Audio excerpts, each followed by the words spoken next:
Hello, and today I'm going to teach you how to configure X2Go client for the UKCA Tutorials.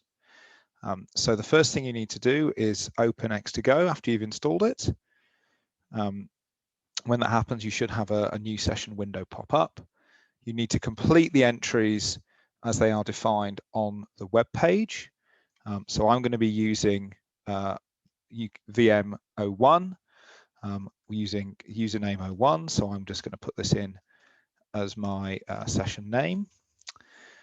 The host here is the name of the VM with the login information that you've been provided. Again, training 01. We are using our SSH key, so you need to find that. So I'm going to find my key. I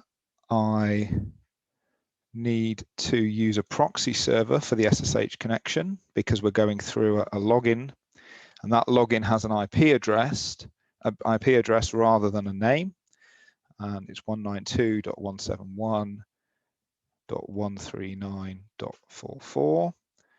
We have the same login, and we need to use the same key. And what you also need to do is make sure that you select LXDE for the session type. On Mac, you have to kind of expand the screen to be able to do that. So now it appears on the top, and if you double click, it will connect.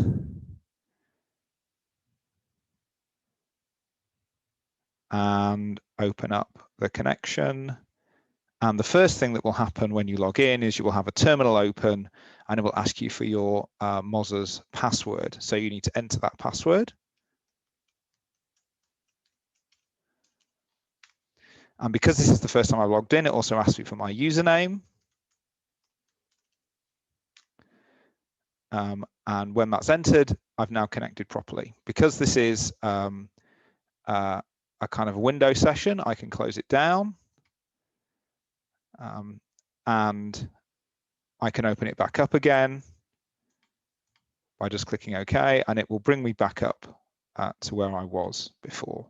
This is quite helpful for when you want to shut down at the end of the day and come back. You can just close the window rather than logging everything out. You can also maximize it, so you get a kind of fuller screen experience. You can open new terminals. Now, when you open a new terminal, it will ask you for your Moz's password again. You don't have to enter it, but if you do that, you can't use that terminal to use FCM commands because it can't connect to Moz's. You can also use Python terminals. So if you type pyterm, that will open a terminal with Python added. Again, it asks for your password, which you don't need. And if you type pylab, that will allow you to then run with Iris, which you will need for later on in the tutorial. So you can type import Iris, and it will allow you to use the scripts for the emissions and for the aerosol tutorials. There's not many things here. There is a tutorials directory. So in the tutorials directory, there are worked solutions and sample output from all the problems you'll be working through. So if you have any problems, you can have a look there. The first thing we're going to do is copy. Sorry. The first thing we're going to do is copy the training suite. So we type Rosie, copy UKCA 021, and this will make a copy of the suite for us. We can put some information there if we want, just so that when we look it up later on the web, we can see what it is, and you can exit out of this. This is, and those are called leaf pad. You use Control-S, Control-Q to exit. Press Y, and you've got your suite copied. And then the roses directory exists. So you can cd into roses, and I've got my new suite, CB681. You can open this suite by typing rose edit, and you can see various options, which we'll look through under tutorial 2. But the first thing that you're going to want to do is run the suite. So what we do first, we can just click this play button up in the top, and that will run the suite. So we can see that it's setting this off. Now we get a Silk window open. We can expand those out and see what it's doing. So it's running the FCM make step. This might take a minute or two to run before it runs the reconfiguration step, and then the Atmos step. So what reconfiguration does is set up the initial conditions, and then the actual Atmos step is where it's running the unified model with UKCA turned on.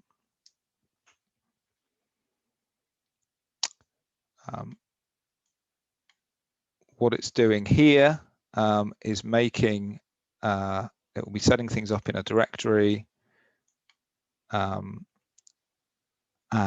in our home directory here called Silk Run. So if we go into Silk Run, we can see this directory, and this is setting up a load of files. If we go into log, this is where the log files will appear. At the moment, there's just the FCM make, but the recon and the Atmos will appear, and it's useful to look for these log files during the runs in case you have any errors.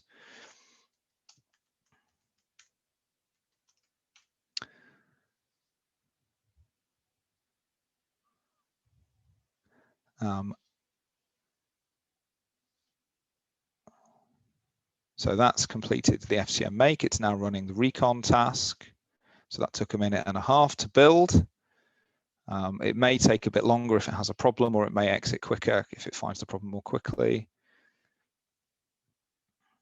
So recon's finished in about 12 seconds. So now if we go into our work directory, we can see that there are 3. We go into Atmos and PE output. We can see that there are some kind of output files that are written as the job is running, and we can view these files. So Atmos 0 file, and so this is kind of updating as the job is running, and we can see that we're reading in the UKCA emission files. We're now on time step 2, so we're 1 hour into the simulation already. This is the first UKCA time step, so it will take a little bit of time to complete.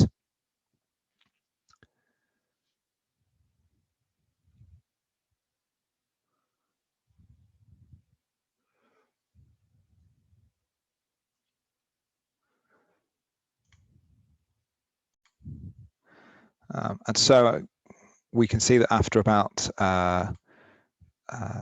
7 minutes or so, that job has finished running. We can look at the end of the PE0 file. We can see that it's finished there.